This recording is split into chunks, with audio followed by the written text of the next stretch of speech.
Seigneur, pour suivre l'équipe de ministère chrétien Logos Rema, abonnez-vous à notre chaîne YouTube Logos Rema OSL TV et à notre page Facebook Logos Rema OSL. Vous pouvez également suivre les prédications de l'archevêque Diamant Kalonji tous les samedis à 7h et dimanche 13h sur la chaîne CMB TJ. Pour les offrandes et autres libéralités, voici le numéro opérationnel.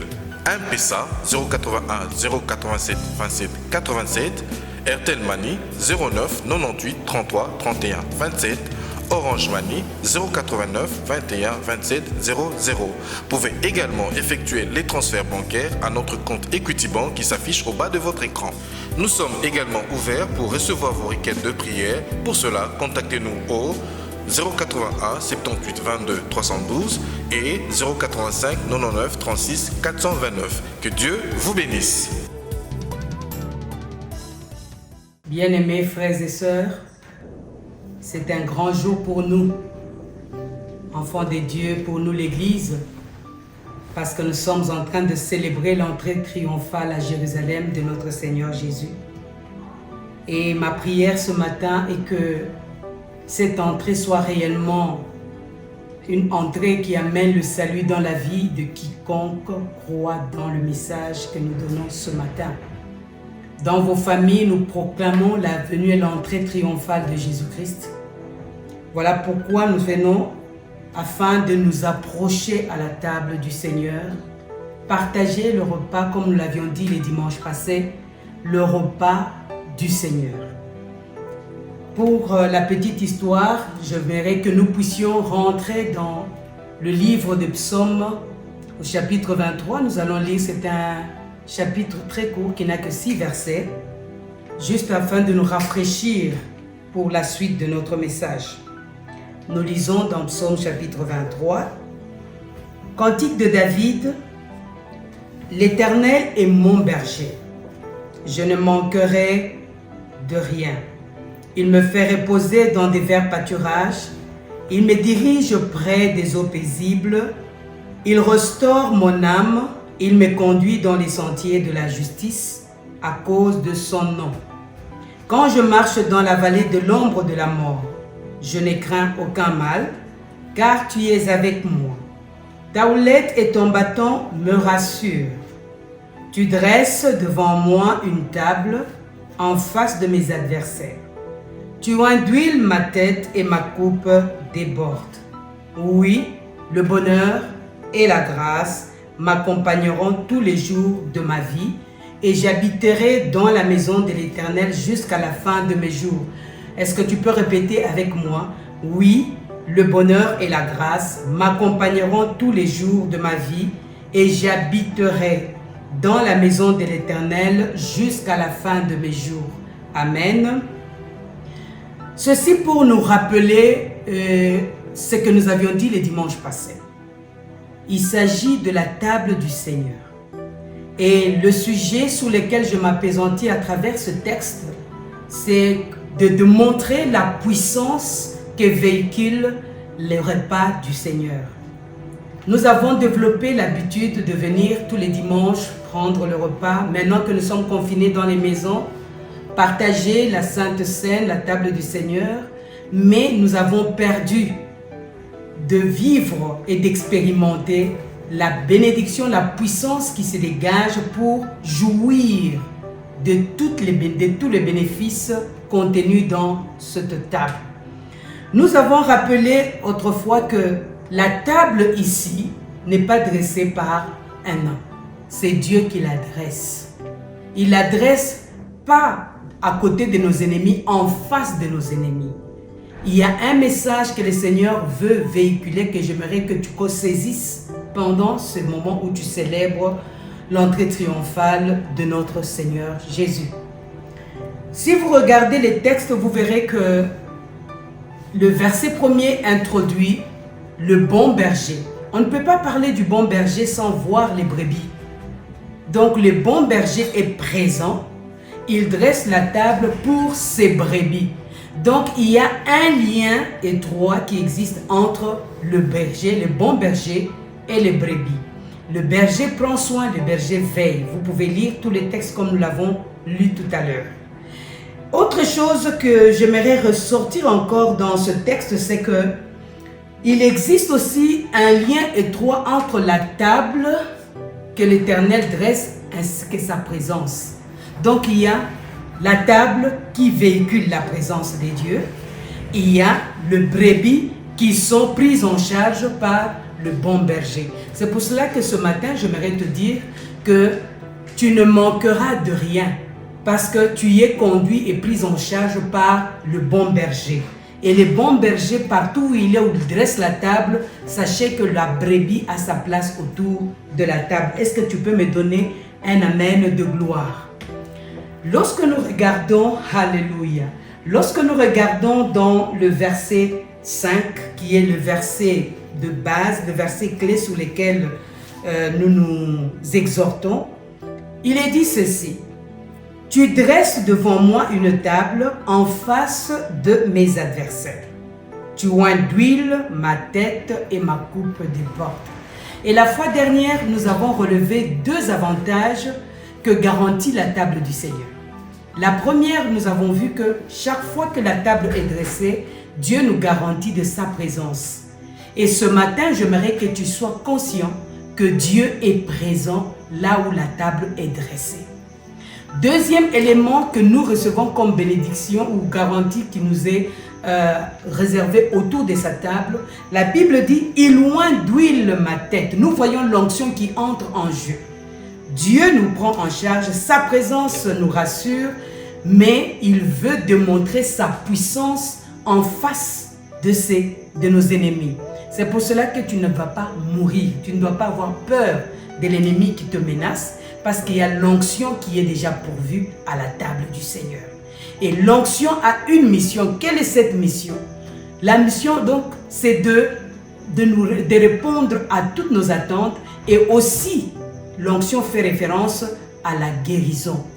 Approcher à la table du Seigneur ou manger le repas du Seigneur, eh bien, tu t'exposes à la guérison qui est déjà acquise dans les meurtrissures de Jésus-Christ. Voilà pourquoi je déclare, pour toi qui me suis, pour toi qui me vois maintenant, que si tu es malade, je déclare la guérison dans le meurtrissure de Jésus-Christ. Parce que c'est un droit. Jésus a payé le prix à la croix du calvaire.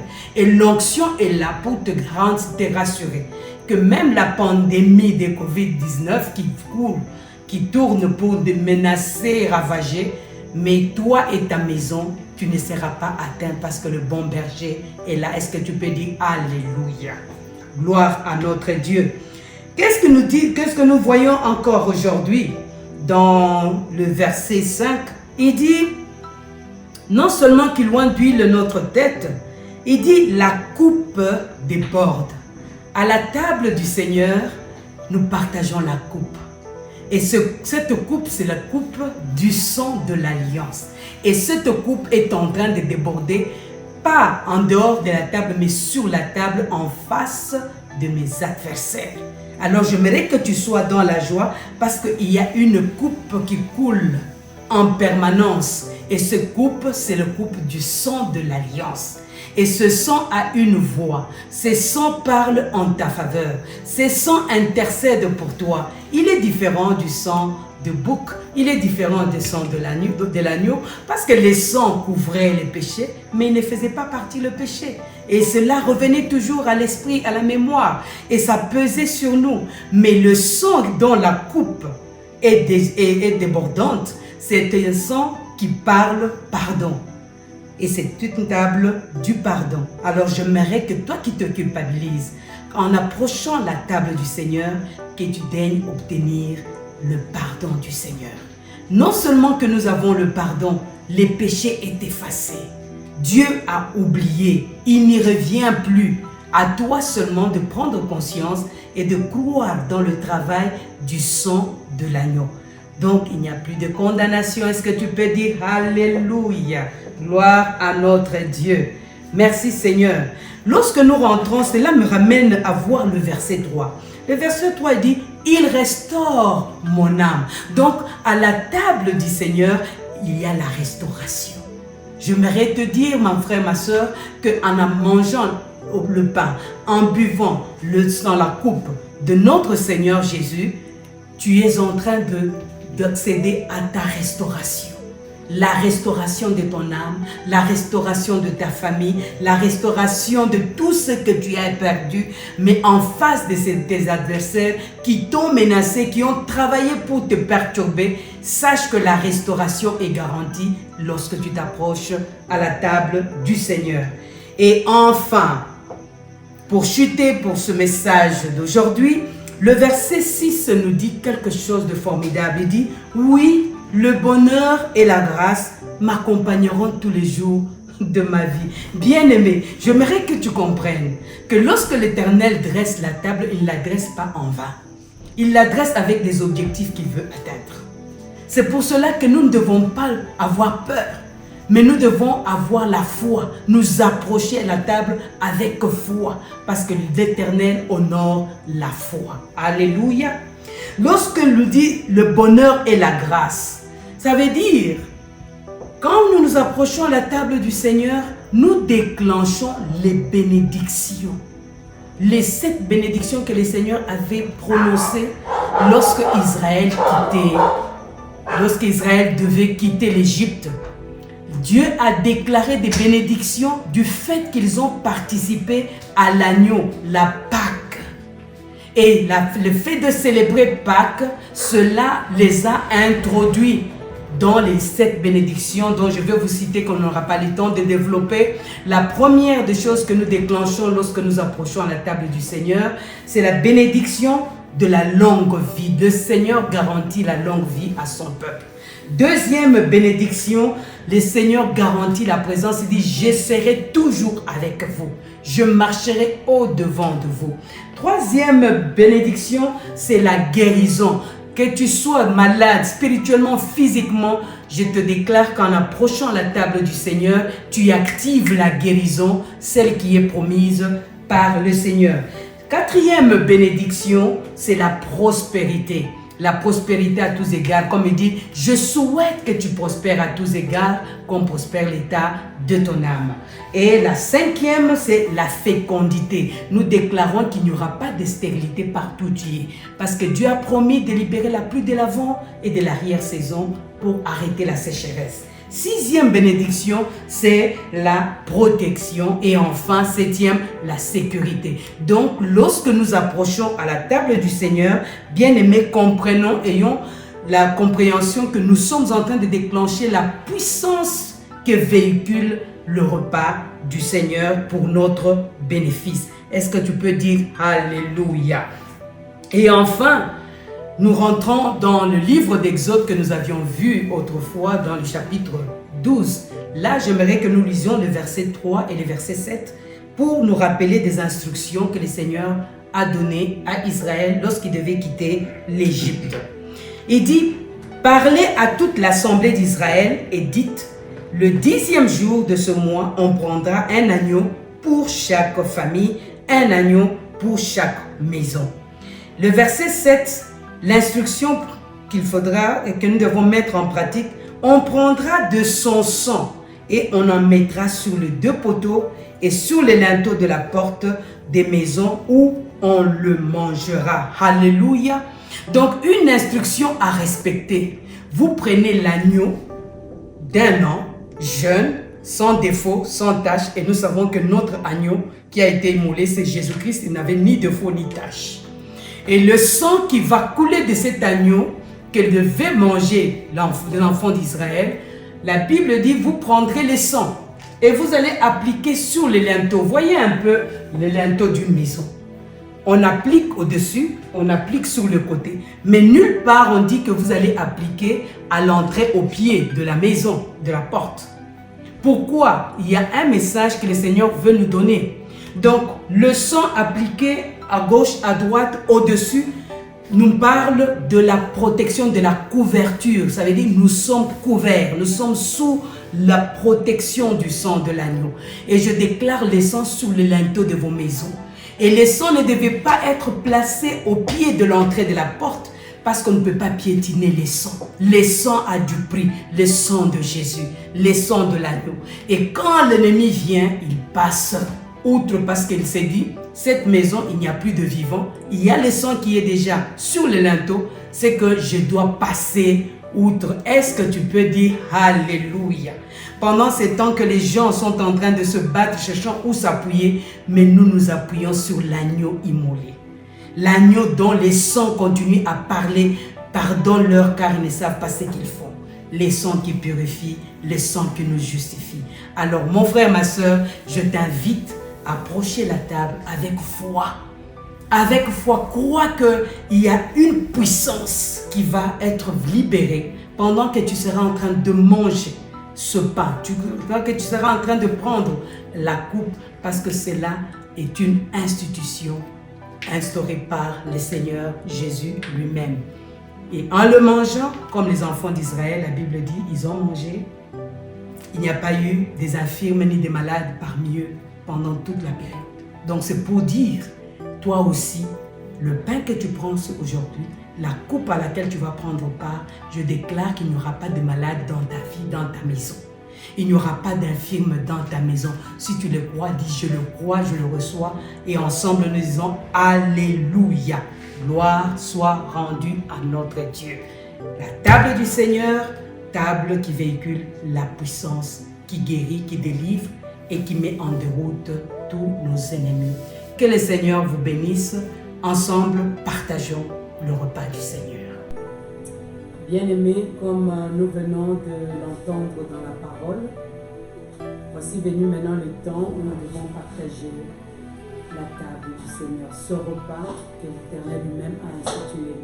Pour cela, je vais juste lire deux versets, deux à trois versets, et nous allons procéder au partage du pain. J'aimerais que vous puissiez vous approcher avec de grandes attentes. J'aimerais que vous ayez foi dans cette table qui est dressée, parce que ce qui est dit dans la parole de Dieu aura ses effets dans la vie de quiconque croit. Est-ce que vous pouvez dire Amen? Amen. Dans le livre de 1 Corinthiens, dans le chapitre 11, nous lisons à partir du verset 23, il dit ceci: car il s'agit de Paul qui s'adresse à nous. J'ai reçu du Seigneur ce que je vous ai enseigné. C'est que le Seigneur Jésus, dans la nuit où il fut livré, prit du pain et après avoir rendu grâce, le rompit et dit: ceci est mon corps qui est rompu pour vous. Faites ceci en mémoire de moi. De même, après avoir soupé, il prit la coupe et dit: cette coupe est la nouvelle alliance en mon sang. Faites ceci en mémoire de moi toutes les fois que vous en boirez. Verset 26. Car toutes les fois que vous mangez ce pain et que vous buvez cette coupe, vous annoncez la mort du Seigneur jusqu'à ce qu'il vienne. Est-ce qu'on peut dire Amen à la parole de Dieu? Amen. Donc ce que nous sommes en train de faire, ce n'est pas une invention d'un homme, mais c'est une institution que nous sommes en train de mettre en pratique, établie par le Seigneur Jésus. Pour cela, je vais nous inviter à nous tenir debout pour honorer la table que le Seigneur lui-même, le bon berger, a dressée pour nous. Pendant que je bénis le pain et la coupe qui représentent la chair et le sang versés pour nous, que chacun déjà croit qu'il reçoit à travers ce repas la guérison, il reçoit la protection, la longue vie, et cela en Jésus-Christ. Est-ce qu'on peut dire Amen? Amen. Tendre Père, nous te présentons ce repas. Nous te disons merci parce qu'il nous vient de toi. Nous déclarons recevoir notre guérison, notre restauration de l'âme, et nous croyons prospérer à tous égards comme prospère l'état de notre âme. Merci Seigneur Dieu de te mouvoir dans la vie de chacun et de nous garantir la protection tout le long de notre vie. Nous recevons cela et ton pardon au nom de Jésus. Amen. Amen.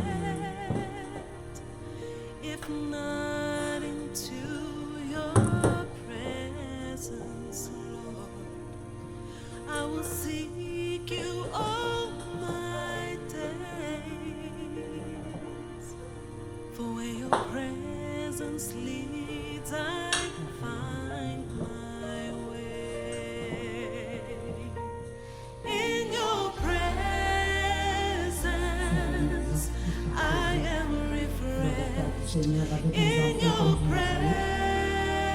je vous prie aussi de le faire devant les cheveux, parce que c'est dans les maisons que cela se partage. Vraiment, et mangeons, car ceci est le corps de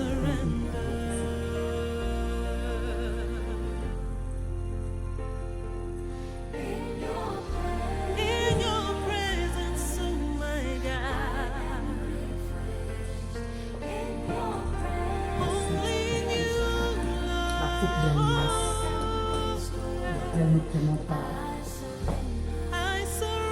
du sang qui a été versé pour nos péchés. Nous sommes rédemptés. Nos péchés sont effacés. C'est à la croix. Il n'y a plus de condamnation pour tout celui qui est dans le Seigneur.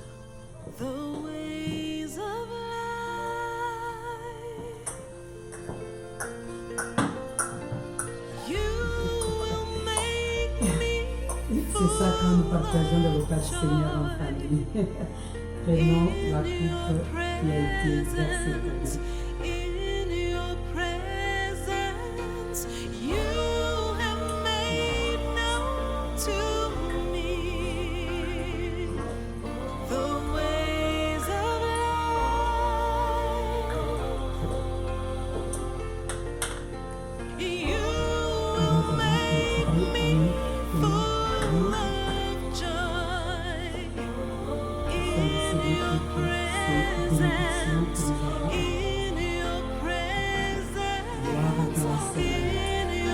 Nous recevons par la foi toutes les bénédictions contenues dans cette étape. La longue vie, la sécurité, la protection, la provision, la prospérité, la sécurité. Que nous te disons, Seigneur, règne dans notre vie et que notre foi augmente davantage et qu'en tout temps et en toutes circonstances, nous soyons prêts à proclamer la mort et la résurrection de Christ à travers nous. C'est au nom de Jésus que nous avons ainsi cette seconde vie, nos familles bénies, la nation bénie et le monde entier béni. Et tous ensemble, 3 fois, nous disons Amen. Amen. Amen. Amen. Amen. Je suis béni, je suis sauvé. Alléluia. Alléluia. Merci Seigneur. Amen. Bien-aimés dans le Seigneur, pour suivre l'équipe de ministère chrétien Logos Rema, abonnez-vous à notre chaîne YouTube Logos Rema OSL TV et à notre page Facebook Logos Rema OSL. Vous pouvez également suivre les prédications de l'archevêque Diamant Kalonji tous les samedis à 7h et dimanche 13h sur la chaîne CMB TJ. Pour les offrandes et autres libéralités, voici le numéro opérationnel. M-Pesa 081 087 27 87, Airtel Money 09 98 33 31 27, Orange Money 089 21 27 00. Vous pouvez également effectuer les transferts bancaires à notre compte Equity Bank qui s'affiche au bas de votre écran. Nous sommes également ouverts pour recevoir vos requêtes de prière. Pour cela, contactez-nous au 081 78 22 312 et 085 99 36 429. Que Dieu vous bénisse.